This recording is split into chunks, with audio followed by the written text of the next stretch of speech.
हमारा ये ईमान है या नहीं कि मेरा खुदा सच्चा है, बेशक हमारा नबी सच्चा है, हमारा दीन सच्चा है, कुरान सच्चा है। जब तुम्हारा यकीन है कि मेरा खुदा सच्चा, मेरा दीन सच्चा, मेरा कुरान सच्चा, मेरा नबी सच्चा, तो फिर मेरे अजीजों सर झुकाकर नहीं, सर उठाकर जियो। बेशक सुभान अल्लाह। और तुम्हें हुजूर अकरम सल्लल्लाहु ताला अलैहि वसल्लम के अखलाक पर कभी शर्म नहीं आनी चाहिए। कोई टोपी पर, कोई दाढ़ी पर ताने मारता है तो उसको नजरअंदाज करो, इसलिए कि मरने के बाद इस कीड़े को मुंह नहीं दिखाना है, आमिना के लाल को मुंह दिखाना है। सुभान अल्लाह। ताना देता है तो देकर मर जाएगा। हमें फर्क नहीं पड़ता, हमारे लिबास से जलते हो तो और जलो, मरो, इसलिए कि जिसकी किस्मत में यहाँ भी जलना वहाँ भी जलना। और अल्हम्दुलिल्लाह सुन्नियों की किस्मत में यहाँ भी खुशियाँ हैं, वहाँ भी खुशियाँ। हम यहाँ पर हुजूर पाक का जिक्र कर रहे हैं और खुशहाल हैं, अल्हम्दुलिल्लाह खुशहाल हैं, इसलिए कि मुझे पता है हमारी हैसियत क्या है। खुशहाल हैं, आप भी हैं, हम हैं। ये छोटी मोटी शिकायतें तो सब करते हैं आप, कि बीमारी है, घर में खाना पानी नहीं है, धंधा नहीं चल रहा है, बिजनेस नहीं चल रहा है, सब लॉस में है, जॉब नहीं है, सब शिकायतें तुम्हारी है, हमें पता है। मेरे अजीजों, हम तो बार बार ये रोना रोते हैं, हम बड़ी कमजोर कौम हैं, हम बड़ी कमजोर कौम हैं, हम बड़ी कमजोर कौम हैं। लेकिन मीडिया के दज्जाली कुत्ते बार बार भौंक भौंक कर बताते हैं तुम कुछ हो, तुम कमजोर नहीं हो। 24 घंटे हम पर डिबेट होता है कि नहीं होता है? कुल मिलाकर हम पर ही डिबेट। अरे मियाँ, यहाँ तो इलेक्शन भी कैंपेनिंग के लिए हम हैं। हमारे मुद्दे को लेकर के ही सबको लड़ाना है, सबके दरमियान। मैं आपसे ये कहता हूँ, ये बातें यूं ही नहीं, वो बार बार तुम्हें भौंक कर बता रहे हैं तुम कुछ हो, लेकिन तुम कहते हो नहीं मैं कुछ नहीं हूं, हम कमजोर हैं। वो कहते हैं नहीं कमजोर नहीं, तुम कुछ हो। एक तरफ तो कहते हैं कुछ नहीं है, सब बिखरे हुए लोग हैं, पंचर पुत्र भी कहते हैं, लेकिन फिर हम उनसे कहते हैं मियाँ पंचर पुत्र है तो 24 घंटे डिबेट हम पर क्यों करते हो? डर किस बात का है? किस बात का डर है? क्या दूसरी और कौमें नहीं हैं जिसको निशाना बनाओगे? अरे 70 कौमें मौजूद हैं, लेकिन हमें पता है तुम्हारी आंखों में अगर कोई चुभता है तो गुलाम मुस्तफ़ा ही है, इसलिए कि उन्हें भी तारीख पता है। ये अगर निकल पड़े हैं सहरा से बगैर चप्पल के, पैबंद लगे कपड़ों से, तो कैसर और किसरा को भी धूल चटा सकते हैं। वह दुनिया की सुपर पावर ताकतों को घुटने टेकने पर मजबूर करने वाली कौम, वो उमर बिन खत्ताब के शागिर्द थे, सहाबाए कराम थे। दुनिया को तारीख पता है कि ये जिस दिन पढ़ने लग गए खालिद बिन वलीद को, जिस दिन ये पढ़ने लग गए सलाहुद्दीन अय्यूबी को, जिस दिन इनको कोई कहने लग गया कि तुम्हारा कोई शिहाबुद्दीन गौरी भी था, तुम्हारा कोई औरंगजेब भी था, तो फिर ये मुर्दा और मुरझाई हुई कौम दोबारा उठने लग गई तो अच्छे अच्छों की नींद हराम हो सकती है। इसीलिए कहा जाता है मुसलमानों के मोहल्ले में नशा बांटो, मुसलमानों को नशा करवाओ, नशा बेचने वाले यही, नशा करने वाले यही, इसलिए कि ये जब तक नशा में रहेंगे हम सुकून से रहेंगे, और जिस दिन ये उठ गए तो दूसरों के सुकून के लाले पड़ जाएंगे। इसलिए मेरे अजीजों, मैं तुम्हें बेदार करने के लिए आया हूं और दुनिया की नजरों में खटकता रहूंगा, लेकिन मेरे पास जितना भी वक्त मौजूद है मैं खामोश नहीं रहूंगा इंशाअल्लाह अज़ीज़।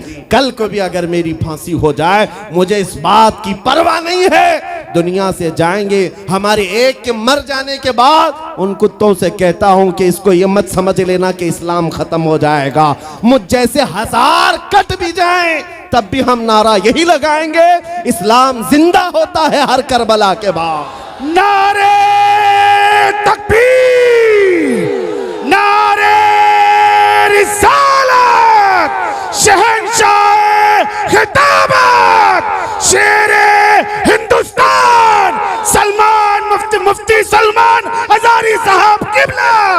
सुभान अल्लाह, सुभान अल्लाह। मेरे अजीजों, बात आज ईमान की है।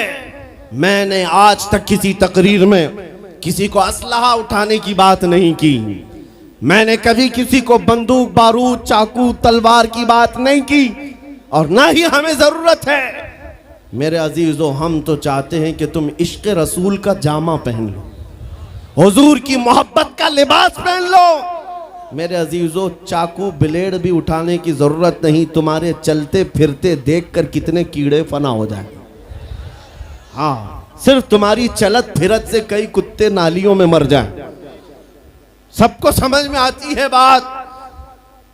और जिन लोगों ने मुझसे पूछा था बार बार, आप कुत्ते किसको कहते हैं, मैंने कहा कोई सुन्नी मुझसे पूछा ही नहीं, किसी ने मुझसे पूछा ही नहीं। ये सारी तकरीरें सुन रहे हैं, आपने पहले ही पूछा तो कहीं ऐसा तो नहीं कि जख्म पर जाकर बात लगी हो। खैर मेरे अजीजों, आपको मैं बारहा बेदार इस बात के लिए करना चाहता हूं, हुजूर के अगर गुलाम हैं तो पूरे गुलाम बनो, पूरे गुलाम। आज के दिन अगर एक नौजवान भी ये अहद कर लिया कि मैंने अपनी मर्जी से बहुत जिंदगी गुजारी है, अपनी लाइफ में बहुत इंजॉय किया है, लेकिन आज के दिन से ये तय करूंगा कि जीऊंगा तो मेरे नबी की मर्जी से जीऊंगा, जिसने भी तय कर लिया, मैं समझता हूं कि ये जलसा वसूल हो गया, हुजूर के कदमों में पहुंच गया। मैं बताओ ए नौजवानों, बचा क्या है हमारी जिंदगी में और क्या बाकी है, क्या चाहिए तुम्हें?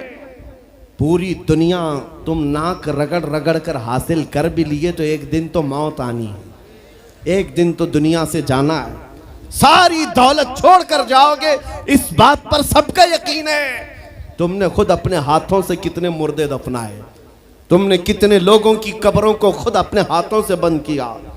आज जो ये आंखें खुली हैं अचानक बंद कर दी जाएंगी, ये धड़कनें रुक जाएंगी, तुम हाथ पैर भी नहीं उठा सकते, और ये पूरे लोग उठाकर तुम्हें इतनी छोटी कब्र में डाल कर आते हैं जहां करवट लेने की भी जगह नहीं, सांस और हवा के लिए कोई रोशनदान नहीं, खिड़की नहीं। इतने घने अंधेरे के अंदर तुम तन्हा होते हो। उस कब्र के मुतालिक सोचो, वहां मुनकर नकीर जिसके बारे में पूछ रहे होंगे वो ताजदार मदीना की जात होगी। हुजूर के बारे में तुमसे पूछा जा रहा है कि तुम उनके बारे में क्या कहते थे। इसलिए सुन्नियों, आज ही हम तैयारी क्यों ना कर लें कि कल को कब्र में हमसे फरिश्ते पूछें इनके बारे में क्या कहते थे, तो वहां पुकार कर नकीरैन से कहना, तुम पूछ रहे हो इनके बारे में क्या कहते थे, अरे मर के पहुंचा हूं यहां इस दिलरुबा के वास्ते। सुभान अल्लाह, सुभान अल्लाह। मर के पहुंचा हूं यहां इस दिलरुबा के वास्ते, है शबे गौर भी उसी गुल से मुलाकात की रात। अजीजा ने गिरामी वकार, आज ले उनकी पनाह, आज मदद मांग उनसे, कल न मानेंगे कयामत में अगर मान गया। सिर्फ मैं तुम्हारे उन अखलाक की बात कर रहा हूँ, बड़े दर्द दिल से कह रहा हूँ। आ जाओ वापस उस नुक्ते पर जहाँ मेरे नबी ने हमें छोड़ा था, आ जाओ उस रास्ते पर जिस पर चलने वालों पर अल्लाह ने इनाम नाजिल किया है। आपको पता है वो सहाबा कराम, ताबईन और औलिया कामिलीन का रास्ता था कि जिनके बारे में इकबाल ने कहा, दी अजाने कभी यूरोप के कलीसाओं में तो कभी अफ्रीका के तपते हुए सहराओं में, दश्त तो दश्त है दरिया भी न छोड़े हमने, बहरे जुल्मात में दौड़ा दिए घोड़े हमने, आ गया ऐन लड़ाई में गर वक्त नमाज, किबला रूहों के जमीन बोस हुई कौम हिजाज। एक ही सब में खड़े हो गए महमूद अयाज, न कोई बंदा रहा न कोई बंदा नवाज। यह हमारी तारीख थी, यह हमारी तारीख थी, मोहम्मद अरबी सल्लल्लाहु ताला अलैहि वसल्लम के गुलामों की तारीख थी। वो जिस जगह जाते थे परचम इस्लाम लहराते थे, जहां चल पड़े हवाओं का रुख मोड़ दिया, आंधियों को तोड़ दिया, समंदरों में रास्ता बना लिया, अरे दरिया दजला में घोड़े दौड़ा दिए। ये नबी पाक के गुलाम थे, दुनिया उनसे खौफजदा थी। क्या था उनका नारा? उनका नारा ये था, टल न सकते थे जंग में अगर अड़ जाते थे, पांव शेरों के मैदान से उखड़ जाते थे, अरे हक से सरकश हुआ कोई तो बिगड़ जाते थे, तेग क्या चीज है हम तोप से भी लड़ जाते थे। नारे तकबीर, नारे रिसालत, देखो देखो कौन आया, देखो देखो कौन आया। तवज्जो की बात है, हम उस कौम के वारिसीन में से हैं दुनिया जिनकी तारीख जानती है। आपको पता है अंग्रेज तारीख दान है, अंग्रेज है, उसका कोई ताल्लुक मेरे दीन से नहीं, लेकिन तारीख लिखने में उसने ये बात लिखी कि मैंने ऐसा जर्नेल देखा ही नहीं जैसा सलाहुद्दीन था, इसलिए कि उसके जज्बे जैसा मैंने एक भी जर्नल देखा नहीं। एक बार का वाकया लिखा है कि 12,000 की फौज थी सलाहुद्दीन के साथ, 12,000 की फौज थी सलाहुद्दीन अय्यूबी के साथ, और जिस वक्त वो मैदान में उतरा मुकाबिल में सलीबियों की तादाद 4 लाख की थी, 4 लाख की थी। 4 लाख की तादाद देखकर ना वो घबराया ना भागा, पलटकर अपनी फौज से पूछा क्या मशवरा है तुम्हारा, मुकाबिल में उतरे या नहीं उतरे। सलाहुद्दीन के लश्करी और उसके नौजवान सिपाही आम लोग नहीं थे, जज्बा जवान था। अर्ज किया है सलाहुद्दीन हमारे सिपह सालार, रसूलुल्लाह के सहाबा तादाद देखकर उतरते थे तो हम भी तादाद देख के उतरेंगे, अगर नबी के सहाबा तादाद नहीं देखते थे तो हम भी इस तादाद का कोई परवाह नहीं करेंगे। सलाहुद्दीन उनकी बातों को लेकर उतर तो पड़ा।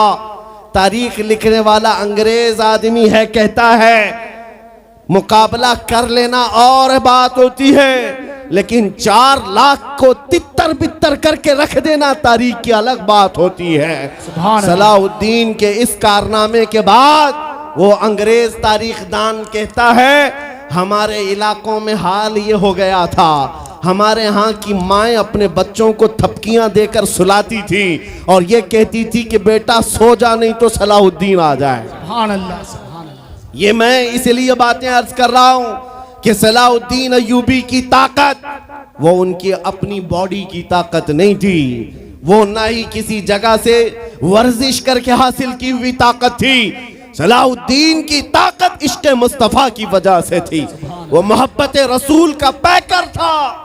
हमने तारीख में उन जवानों को देखा है जिन्होंने तारीख उलट करके रख दिया है, जिन्होंने जमीन में एक अलग परचम लहरा कर रख दिया है। आपको पता है इसी हिंदुस्तान की सरजमीन पर सबसे पहला 10,000 का लश्कर लेकर आने वाला एक जवान अरब से सबसे पहले आने वाला मोहम्मद बिन कासिम सिर्फ 19 साल की उम्र में आया था। 19 साल की उम्र में आया था। किस लिए आया था? माल लूटने नहीं आया था, यहाँ जगह कब्जा करने नहीं आया था। जैसे आज तारीख तोड़ मरोड़ करके बताई जा रही है, जितने बादशाह आए सब आक्रमण किए, सारे लोग यहाँ लूटपाट करने आए थे, ये तारीख तोड़ मरोड़ कर बयान की जाती है। मेरे अजीजों इस पर फिर कभी गुफ्तगू करेंगे, लेकिन मोहम्मद बिन कासिम क्यों आया था? इलाहाबाद के एक पंडित है, उन्होंने खुद लिखा है, मैं अपनी बात नहीं पंडित जी की बात कह रहा हूँ। उस वक्त हालात ऐसे हो गए थे कि चंद औरतें, मुसलमान औरतें जो श्रीलंका की सरजमीन से हज के लिए जा रही थी, उस वक्त राजा दाबिर सिंह उसके कुछ गुंडों ने इन औरतों को पकड़ लिया, उनकी इज्जत लूटी, उनका माल लूटा, उनको कैदी बनाया। उन औरतों ने उस वक्त पुकार कर कहा था कि कोई है जो हमारी इज्जत बचाएगा। कोई तिजारत करने वाला बाहर से आया हुआ ताजिर बात सुन करके अरब गया। अरब में जाकर गवर्नर जो था उसके सामने वाकया बयान कर रहा था। 19 साल का जवान मोहम्मद बिन कासिम वहां से गुजर रहा था। उसने इतना वाकया सुना कि हिंद की सरजमीन पर कुछ हमारी बहनों की इज्जत लूटी जा रही है। वहीं खड़े होकर उसने कहा लब्बैक या उख्ती, ऐ मेरी बहन मैं तेरी इज्जत की हिफाजत के लिए आ रहा हूं। वहां से पुकारा अपने चचा जो गवर्नर था उस वक्त, उससे 10,000 का लश्कर लेकर के सबसे पहले यहाँ आने वाला मोहम्मद बिन कासिम किस लिए आया था? माल लूटने के लिए नहीं, औरतों की इज्जत बचाने के लिए आया था। हिंदुस्तान की सरजमीन पर कदम रखा और उसके बाद सामने मुकाबिल में फौरन जंग के लिए नहीं आया। कहा कि जिन औरतों को कैदी बनाया वो छोड़ दो, जो हज के लिए जा रही थी उन्हें आजाद कर दो, और दूसरी बात जिन्होंने गुंडागर्दी की है उन्हें पकड़ो और जेल में डालो। राजा को घमंड था, उसने इनकार किया तो मोहम्मद बिन कासिम ने कहा चलो आओ मोहम्मद अरबी के शेरों से मुकाबला हो जाए। 3 दिन का मुकाबला हुआ था, न राजा बचा न बाजा बचा, सारे हजारे इधर से उधर हो गए और मोहम्मद बिन कासिम का परचम लहराया। मेरे अजीजों, औरतों की इज्जत का मुहाफिज 19 साल का जवान था जिसने आते ही औरतों की इज्जत भी बचाई और मेरे दीन का परचम भी लहराया। मैं आज पूछता हूं हमारी उम्रें कितनी हो गई? कई जवान 25 साल 30 साल क्रॉस कर चुके। आज बहुत सारी औरतों की इज्जतें जब लूटी जाती हैं, तुम तो मोबाइल में देख देख करके शेयर कर देते हो, वीडियो इधर से उधर फैला देते हो और उसके बाद समझते हो हम बहुत बड़ा काम कर रहे हैं। हर कोई यही कहता है सबको शेयर करो, सबको शेयर करो, काय के लिए शेयर करो? मेरे अजीजों, ये कौन सी जंग लड़ रहे हो? व्हाट्सएप मोबाइल की जंग लड़ रहे हो? तुम्हारे अंदर अगर गैरत बाकी है तो मेरे अजीजों, किसी की इज्जत लुटते हुए देखकर तुम तमाशा नहीं कर सकते। ईमान बेदार करो, ईमान बेदार करो। ये आज हालात क्यों आए? इमाम गजाली की एक बात मैं सुनाता हूं। बहुत सालों पहले उस इमाम ने कहा था, 1000 साल पहले तकरीबन, उस इमाम ने कहा था जब इस उम्मत के सामने उनके रसूल की तौहीन हो रही हो और उम्मत खामोश बैठी रहे तो चंद दिन इंतजार करें, इनकी माँ और बहनों को बाजार में लाकर नीलाम किया जाएगा, इनकी माँ और बहनों की इज्जत लूटी जाएगी और ये कुछ ना कर सकेंगे, इनके बच्चों को मारा जाएगा और ये कुछ ना कर सकेंगे। मैं आज महसूस कर रहा हूँ हुजूर की गुस्ताखी पर और तौहीन पर खामोश रहने का नतीजा ये है कि अब हमारे घर भी सलामत नहीं रहेंगे। लोग आज चीख रहे हैं, मस्जिदें वीरान हो गई, मस्जिदें टूट रही हैं, खानकाहें टूट रही हैं, न जाने कितने मज़ारात बिल्डोजर से ख़त्म किए जा रहे हैं। ये तमाम बातें अपनी जगह पर। मैं आपसे पूछता हूँ, जाने ईमान रसूलुल्लाह की इज्जत बाकी नहीं रही तो फिर कुछ भी बाकी नहीं रहा। वो जो न हो तो कुछ न हो, वो जो न थे तो कुछ न था। जान है वो जहान की और जान है तो जहान है। आपसे मैं यही कहना चाहता हूं, सीरियस हो जाओ, हसास हो जाओ। हंसी मजाक गलछड़े ये लतीफे लोगों के दरमियान अय्याशियां खत्म कर डालो। आज हर एक के घर से धुआं उठ रहा है और लोग अभी खुशियां और तमाशा देखने में मसरूफ हैं। आज पूरी दुनिया में जो तमाशा है आप नहीं अंदाजा कर सकते। फिलिस्तीन के बच्चों के साथ खून की होली खेली जाती है। हमने इराक में देखा है चंद साल पहले जहां मैदान में खेला करते थे लोग, आज वो मैदान कब्रों से भर चुका है, कब्रों से भर चुका है। इतनी मौतें होती हैं कि जनाजा उठाने के लिए लोग नहीं होते, जनाजा उठाने के लिए लोग नहीं होते। ये तमाम हालात क्यों पैदा हुए? मुल्क शाम के हालात इतने सख्त तरीन हो गए हैं कि तकरीबन 50 लाख के करीब बेघर हो चुके लोग, जिनका घर नहीं, सब टूट चुका। ये हालात देखकर मैं आपसे कहता हूं, बेदार हो जाओ और अमल की तरफ आ जाओ। क्या अब भी तुम्हें अजानें नहीं उठाती? नमाजों के लिए दौड़ते नहीं? अल्लाह का कहर जब आता है, पकड़ आती है, तो फिर कोई तुम्हें नहीं बचा सकता, कोई नहीं बचा सकता। मैं वार्निंग भी दे रहा हूं और आपको बता भी रहा हूं कि नबी करीम सल्लल्लाहु ताला अलैहि वसल्लम का दरवाजा अभी खुला हुआ है, खुला हुआ है। और वो ऐसा नबी है, ऐसा नबी है जिसके दरबार से वाबस्ता होने में कभी आपको शर्म नहीं आएगी इंशाअल्लाह, और कभी आप अपने आप को बेआबरू नहीं समझेंगे, कभी नहीं। मैं अपनी प्रैक्टिकल लाइफ बता रहा हूं। हुजूर की मोहब्बत में, वो वफा में जो मजे हैं वो दुनिया में कहीं नहीं, कहीं नहीं है। जब बेचैन दिल होता है तब भी हम, मेरे अजीजों, गाने सुनकर के अपनी बेचैनी दूर नहीं करते। हम पिकनिक पॉइंट पे जाकर अपनी बेचैनी दूर नहीं करते। जब ज्यादा बेकरारी हो तो यही कहते, उनके निसार कोई कैसे ही रंज में हो, जब याद आ गए हैं सब गम भुला दिए हैं, उनकी महक ने दिल के गुंचे खिला दिए हैं, जिस राह चल दिए हैं कूचे बसा दिए हैं। हुजूर को याद कर लेते हैं, बेचैनी दूर होती है, बेकरारी दूर होती है। आपको मैं ये बात कहना चाहता हूं, हुजूर की वफा में जो इज्जत है वो कहीं नहीं है, हुजूर की गुलामी में जो इज्जत है वो कहीं नहीं।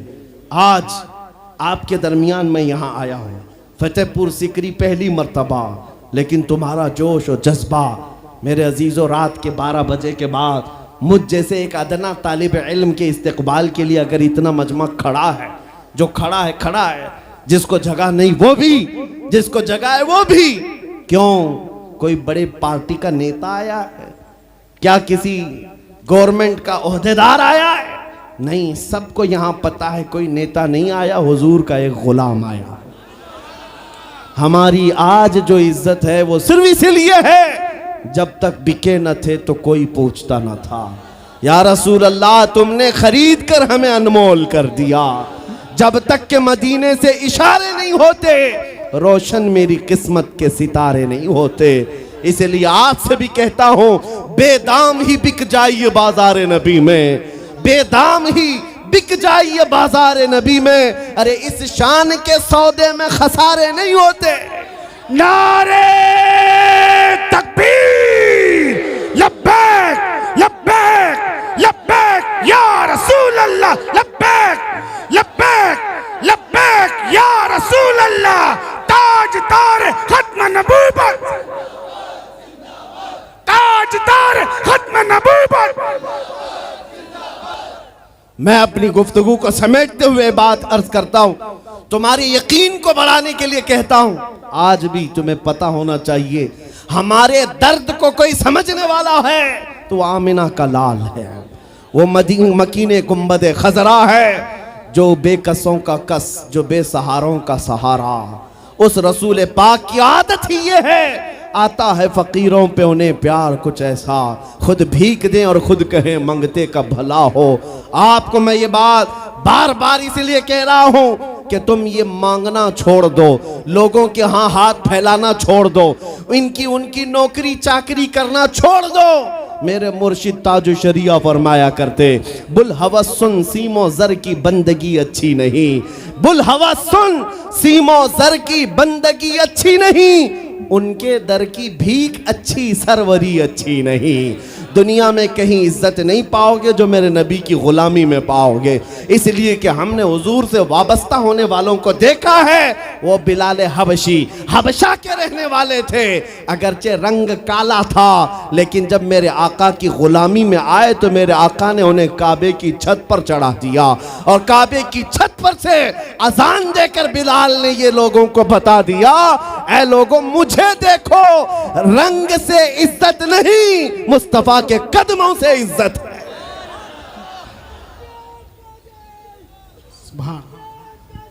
अजीजा ने ग्राम वक़ार, तवज्जो चाहता हूं, हुजूर की गुलामी में जो इज्जत है वो हमने देखी है।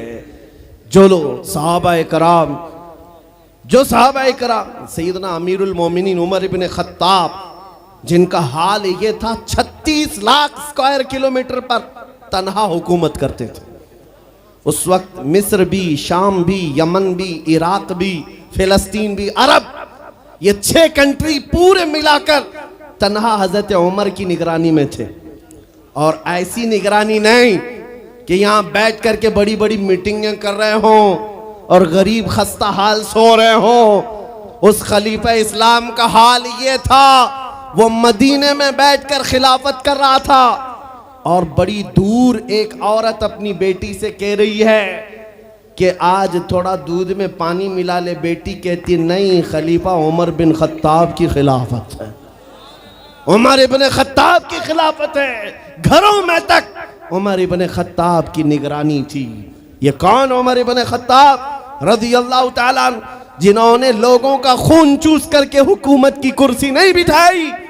और दूसरी बात ये भी कि वो उमर सादा जिंदगी गुजारने वाले, उनकी सिक्योरिटी भी ऐसी नहीं थी कि रोल्स रॉयस लगी हुई हो, काली गाड़ियां आगे पीछे घूमती हों। मेरे अजीजों, उस उमर इब्न खत्ताब की बात कर रहा हूं। जब बैतुल मुक़द्दस फतह हो गया तो वहां से हजरत अबू उबैदा बिन जर्राह ने खत लिख करके भेजा कि लोगों की ख्वाहिश है उमर इब्न खत्ताब आप तशरीफ लाएं, बैतुल मुक़द्दस की चाबी आपके हाथ में दी जाएगी, आप तशरीफ लाएं। तो उमर इब्न खत्ताब रज़ियल्लाहु ताला अन्हु मदीने से चल पड़े। अपना एक गुलाम लेकर के, लेकिन गुलाम और खुद होने के बाद एक ही घोड़ा था। तय ये कर लिया गुलाम के साथ कि 1 मील मैं बैठूंगा तू चलेगा और दूसरे मील तू बैठेगा मैं चलूंगा। ये शान उमर इब्न खत्ताब रज़ी अल्लाह ताला अन्हु की। मैं क्यों कह रहा हूं अभी बताता हूं। और इस तरह से सफर कटता रहा। 1 मील खुद बैठते, 1 मील गुलाम बैठता था, क्योंकि उनके अदल के सामने किसी की नहीं चलती। फिर जब इत्तेफाक ऐसा है बैतुल मुकद्दस करीब आया, लोग सब देखने के लिए बाहर आए, लेकिन घोड़े पर बैठने की बारी गुलाम की थी और आपकी चलने की थी। बारी बारी है, गुलाम बैठा हुआ आ रहा है और खलीफा वक्त रस्सी पकड़ा हुआ आ रहा है। लोग दौड़े दौड़े आए, फिलिस्तीन के अमीरुल मोमिनीन कहकर नारा लगा रहे थे।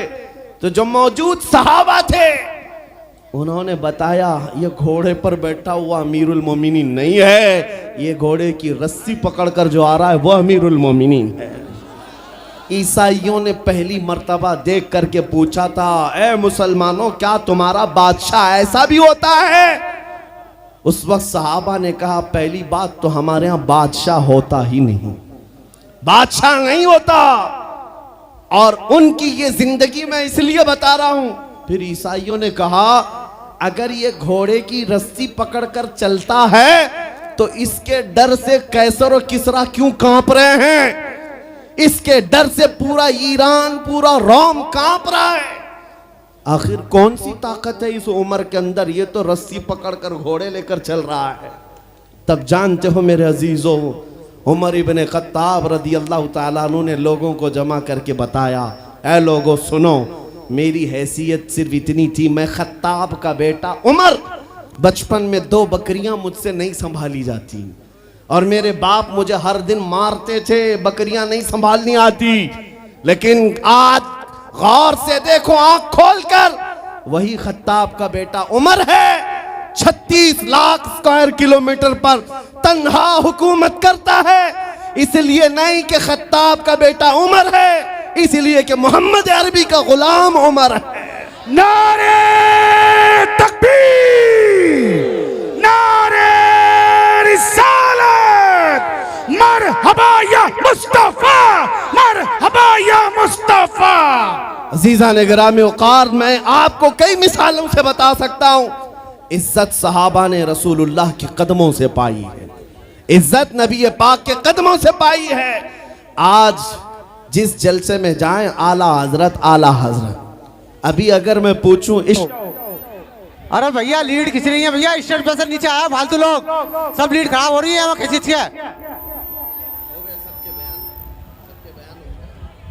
अरे भैया फालतू लोग नीचे आ जाए, इतने लोग बैठने से कोई फायदा नहीं है, पूरी लीड खींची जा रही है माइकों की।